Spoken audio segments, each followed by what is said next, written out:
Welcome to my channel. इस video से हम लोग plant growth and development chapter के एमसीक्यू सीरीज को स्टार्ट करेंगे। Question number 1, which of the following is a characteristic of plant growth. Plant growth का characteristic क्या है? Option A reversible and indeterminate, option B reversible and determinate, option C irreversible and determinate, option D irreversible and indeterminate. इसका answer है option D. Plant growth irreversible होता है, यानी एक बार जब प्लांट में ग्रोथ होता है यानी प्लांट का साइज बढ़ जाता है तो प्लांट का साइज पहले की तरह वापस छोटा नहीं होता है। और सेकेंड कैरेक्टरिस्टिक है कि प्लांट ग्रोथ इनडिटर्मिनेट होता है, यानी प्लांट में लगातार अपने पूरे लाइफ भर ग्रो करने की कैपेसिटी होती है, क्योंकि प्लांट में मेरिस्टेमेटिक टिश्यू प्रेजेंट रहता है और मेरिस्टेमेटिक टिश्यू के सेल्स में लगातार अपने आप को डिवाइड करने और रिन्यू करने की एबिलिटी होती है। Question number 2, the form of growth wherein new cells are always being added to the plant body by the activity of meristem is known as the. Option A open form of growth, option B determinate form of growth, option C closed form of growth, option D fused form of growth. इसका answer है option A open form of growth. Plant में growth का वो तरीका जहां meristematic tissue के activity के द्वारा प्लांट बॉडी में नया सेल हमेशा ऐड होता रहता है, यानी नया सेल हमेशा जुड़ता जाता है, उसे ग्रोथ का ओपन फॉर्म कहा जाता है। Question number 3, which of the following meristem is not responsible for the secondary growth of plant. इनमें से कौन सा मेरिस्टेम प्लांट के सेकेंडरी ग्रोथ के लिए रिस्पॉन्सिबल नहीं होता है? Option A apical meristem, option B lateral meristem, option C vascular cambium, option D cork cambium.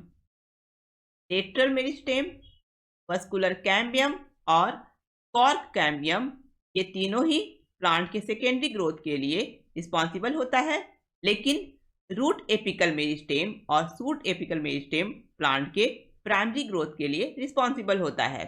इसलिए आंसर होगा option A apical meristem plant के सेकेंडरी ग्रोथ के लिए रिस्पॉन्सिबल नहीं होता है। Question number 4, growth at a cellular level is a consequence of increase in the amount of option A protoplasm, option B cytoplasm, option C DNA, option D RNA। Cellular level में growth का मतलब होता है cell के protoplasm यानी cell के nucleus और cell organelle में इंक्रीज होना, जिसके कारण सेल का साइज बड़ा हो जाता है, यानी आंसर होगा option A. Question number 5, one single maize root apical meristem can give rise to more than. Option A 1750 new cells per hour, option B 170 new cells per hour, option C 17,500 new cells per hour, option D 800 new cells per hour. इसका answer है option C. Maize के एक single root apical meristem से प्रत्येक घंटे में 17,500 से अधिक नया सेल्स प्रोड्यूस होता है। Question number 6, how many phases of plant growth are there. Plant growth का कितना फेज होता है? Option A 2, option B 3, option C 4, option D 6। इसका आंसर है ऑप्शन बी। प्लांट ग्रोथ का 3 फेज होता है, मेरिस्टेमेटिक फेज, इलोंगेशन फेज और maturation phase. Question number 7, which of the following phase of plant growth is characterized by cells with abundant plasmodesmatal connection. Plant growth के किस phase में प्रत्येक cell के cell wall में बहुत अधिक प्लाज्मोडेर्मेटल कनेक्शन प्रेजेंट होता है? Option A maturation phase, option B elongation phase, option C meristematic phase, option D dormancy phase. इसका आंसर है option C meristematic phase. Question number 8, which phase is proximal to the phase of elongation. Elongation phase के नजदीक कौन सा phase present रहता है? Option A meristematic phase, option B maturation phase, option C enlargement phase, option D D differentiation phase. Root apex और shoot apex पर dividing cells यानी मेस्टमेटिक cell present रहता है जो मेरिस्टेमेटिक फेज को रिप्रेजेंट करता है।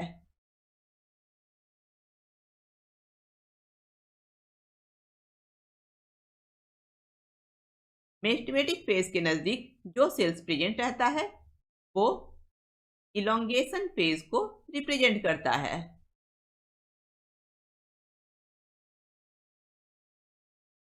और एपेक्स से दूर यानी इलोंगेशन फेज से नजदीक जो सेल्स प्रेजेंट रहता है वो मैचुरेशन फेज को रिप्रेजेंट करता है।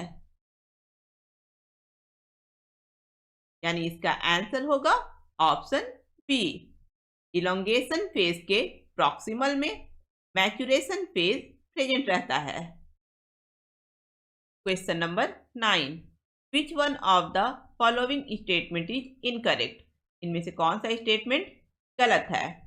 Option A phase of cell elongation of plant cell is characterized by increased vacuolation, new cell wall deposition and cell enlargement. Plant growth के सेल इलोंगेशन फेज में cell के vacuole का size increase हो जाता है, नए सेल वॉल का deposition होता है और सेल का इनलार्जमेंट भी होता है। ये स्टेटमेंट सही है। Option B cells in the meristematic phase of growth are rich in protoplasm possess large conspicuous nuclei. Growth के मेस्टमेटिक फेज में प्रोटोप्लाज्म का अमाउंट बहुत अधिक हो जाता है और एक बड़ा प्रोमिनेंट न्यूक्लियस भी प्रेजेंट रहता है। ये स्टेटमेंट भी सही है। Option C cells in the maturation phase of growth attain their maximal size in terms of wall thickening and protoplasmic modification. Maturation phase में सेल अपने मैक्सिमम साइज में पहुंच जाता है यानी सेल में वॉल थिकनिंग और प्रोटोप्लाज्मिक मॉडिफिकेशन कंप्लीट हो जाता है। ये स्टेटमेंट भी सही है। Option D plant growth is not measurable. ये स्टेटमेंट गलत है। प्लांट ग्रोथ को मेजर किया जा सकता है। प्लांट के fresh weight, dry weight, length, area, volume और सेल नंबर से प्लांट की ग्रोथ को मेजर किया जा सकता है। क्योंकि ऑप्शन डी का स्टेटमेंट गलत है इसलिए इसका आंसर होगा option D.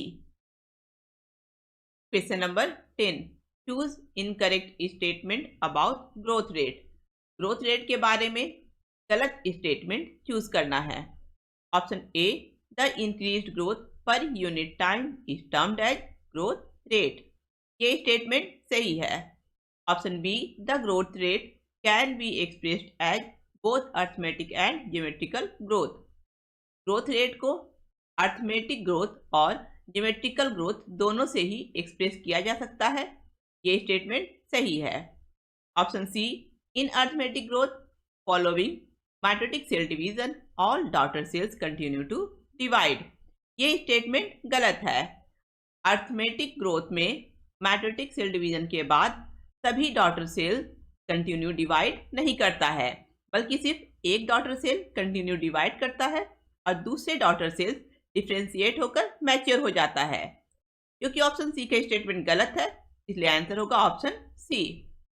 Option D in geometric growth the initial growth is slow and it increases rapidly thereafter at an exponential rate. Geometric growth में इनिशियल ग्रोथ रेट बहुत कम होता है लेकिन उसके बाद ग्रोथ में बहुत स्पीड यानी एक्सपोनेंशियल रेट से इंक्रीज होता है। ये स्टेटमेंट सही है। Question number 11, in arithmetic growth the rate of growth is option A increase rapidly, option B decrease rapidly, option C constant, option D initially slow and thereafter increases rapidly. Arithmetic growth में mitotic division के बाद सिर्फ एक daughter cell continue divide करता है और दूसरे daughter cells differentiate और मैच्योर हो जाता है। इसलिए जब प्लांट के लेंथ को टाइम के अगेंस्ट प्लॉट किया जाता है तो एक लीनियर कांस्टेंट ग्राफ ऑब्टेन होता है। इसलिए इसका आंसर होगा ऑप्शन सी। अर्थमेटिक ग्रोथ में ग्रोथ का रेट कांस्टेंट होता है। Question number 12, which of the following shows the correct graph of arithmetic growth. Arithmetic growth का सही ग्राफ इनमें से कौन सा है। जैसा कि हम लोगों ने पिछले क्वेश्चन में देखा कि अर्थमेटिक ग्रोथ में माइटोटिक डिवीजन के बाद सिर्फ एक डॉटर सेल कंटिन्यू डिवाइड करता है, इसलिए अर्थमेटिक ग्रोथ में एक कांस्टेंट लीनियर ग्राफ ऑब्टेन होता है, यानी इसका आंसर होगा option C. Question number 13, the arithmetic growth is expressed as. Arithmetic growth को कैसे एक्सप्रेस किया जाता है। अर्थमेटिक ग्रोथ का फॉर्मूला है LT equal to L0 plus RT। LT का मतलब है length of plant at time T।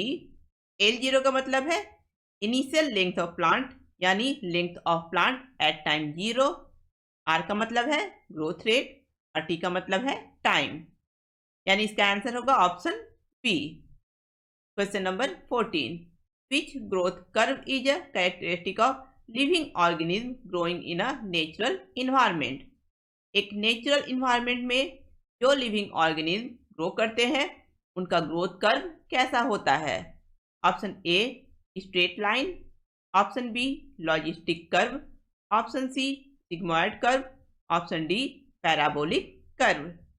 Natural environment में जो ऑर्गेनिज्म ग्रो करते हैं उनका इनिशियल ग्रोथ बहुत स्लो रहता है, लेकिन कुछ समय के बाद ग्रोथ में रैपिड इंक्रीज होता है, लेकिन न्यूट्रिएंट सप्लाई कम होने के कारण ग्रोथ स्लो होकर रुक जाता है। इसलिए नेचुरल इन्वायरमेंट में ग्रो करने वाले ऑर्गेनिज्म के ग्रोथ को जब टाइम के अगेंस्ट प्लॉट किया जाता है तो सिग्मॉइड कर्व ऑब्टेन होता है, इसलिए इसका आंसर होगा option C sigmoid curve. Question number 15, which type of graph obtained in geometric growth. Geometric growth में कैसा ग्राफ ऑब्टेन होता है। Option A parabolic, option B straight, option C sigmoid, option D scattered. Geometric growth में S shaped यानी sigmoid curve obtain होता है, इसलिए answer होगा option C. Question number 16, geometric growth can be expressed as. Geometric growth को कैसे express किया जाता है। इसका आंसर है ऑप्शन ए। ज्योमेट्रिक ग्रोथ का एक्सप्रेशन है यानी इसका फॉर्मूला है W1 equal to W0 e to the power RT। यहाँ W1 का मतलब है फाइनल साइज, W0 का मतलब है इनिशियल साइज, E का मतलब है base of natural logarithm, R equal to growth rate और T equal to time of growth. Question number 17, in the geometric growth formula W1 equal to W0 e to the power RT, what does E signify. Geometric growth formula W1 equal to W0 e to the power RT में E का मतलब क्या होता है। Option A base of common logarithm, option B base of geometric logarithm, option C base of natural logarithm, option D base of exponential logarithm. इसका answer है option C. यहाँ E का मतलब है base of natural logarithm. Next video में हम लोग इस चैप्टर से रिलेटेड कुछ और मल्टीपल चॉइस क्वेश्चन को डिस्कस करेंगे। अगर आप लोगों को वीडियो पसंद आया है तो इसे लाइक करें, अपने फ्रेंड के साथ इस वीडियो को शेयर करें और मेरे चैनल को सब्सक्राइब करें।